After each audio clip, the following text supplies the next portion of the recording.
they would know your case from a few months ago now. You run a charity, don't you, called the Mancunian Way? Yes. I wonder if you could sort of explain to us exactly what happened, which brought about this particular case that was in the papers with you. Sure. So we had the death of George Floyd in America, and then we had some protests in the UK with Black Lives Matter. It was one of the first times I'd heard of the group Black Lives Matter. So like a normal person, I thought I need to Google them and see what's going on. So I Googled Black Lives Matter, found the website, went on the website and had a bit of a read, and was completely shocked about what I was reading. Defund the police, interrupt the nuclear family, overthrow capitalism. And I'm reading it and thinking, this looks like some sort of Marxist agenda to me. This isn't an anti-racist organisation. This is a political organisation. And I spoke to some friends and none of them knew anything about it and just knew it was an anti-racist protest in the city centre and in London. And I thought, I need to write something about this. And I wrote previous blogs on different matters such as rough sleeping and how we're not tackling that. And I write half a dozen blogs on things that I think people need to know about. That are difficult subjects, because if it wasn't a difficult subject, we'd have solved them by now. So I wrote a 700-word blog on Black Lives Matter based on their website. I talked about some of their ideology and what was stated on their website. So I didn't make any of this up. It's on the Go Fund Us page, isn't it? The funding Some page. of it's on that, and Yes, if you go to the .com website, then it's on there. I mean, these people are not scared of talking about what they believe in. So I'll give them some credit. You know, they're not hiding their ideology. They're telling us, we just don't want to listen. So I wrote a blog explaining what they should be doing if they really cared about Black lives and they thought Black Lives Matter, which we all do. But this wasn't the way to go about it. I've spent 2 decades working on the streets in Greater Manchester with disenfranchised kids, black, white, Asian, it doesn't matter. And I could see these policies damaging especially black youths in Greater Manchester. Telling them that they're victims. Tell them that this country is racist and is against them. And you're lucky to get to school and back without the police killing you. You're very lucky if that happens to you.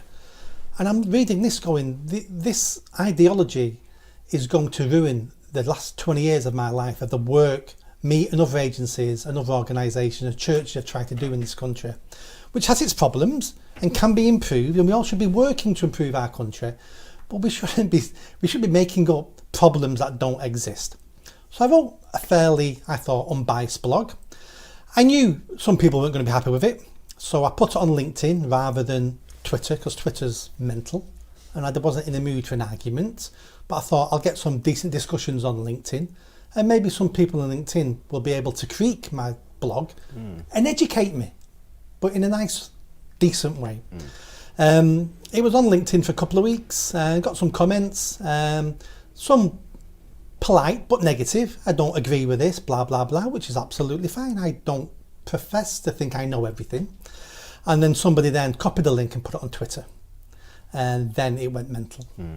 I had some activist groups saying they were coming to get me, telling me I'm a racist, I'm a Nazi.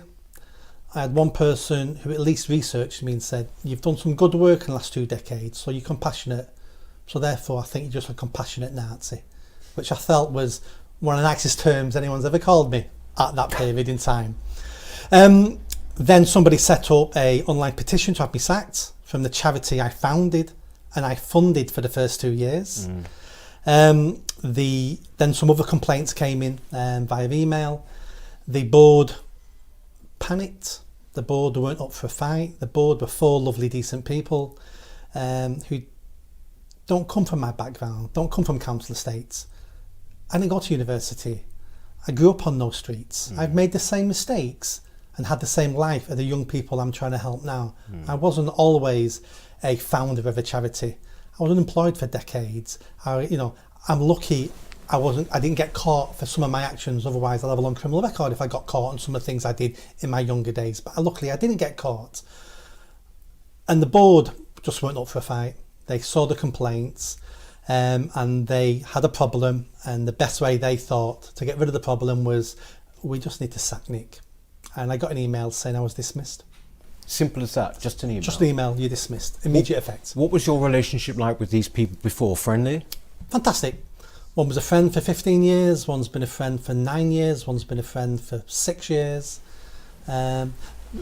Proper decent people, kind-hearted, heart in the right place, want the best for society, want the best for young people. They can't go from that one day to me criticising them, saying they're evil and the Marxist the next day. It doesn't work like that. I put them in a very difficult situation from my blog. I take personal responsibility. I wrote the blog. They found themselves in a situation they weren't prepared for and didn't know how to deal with, and they made a decision themselves.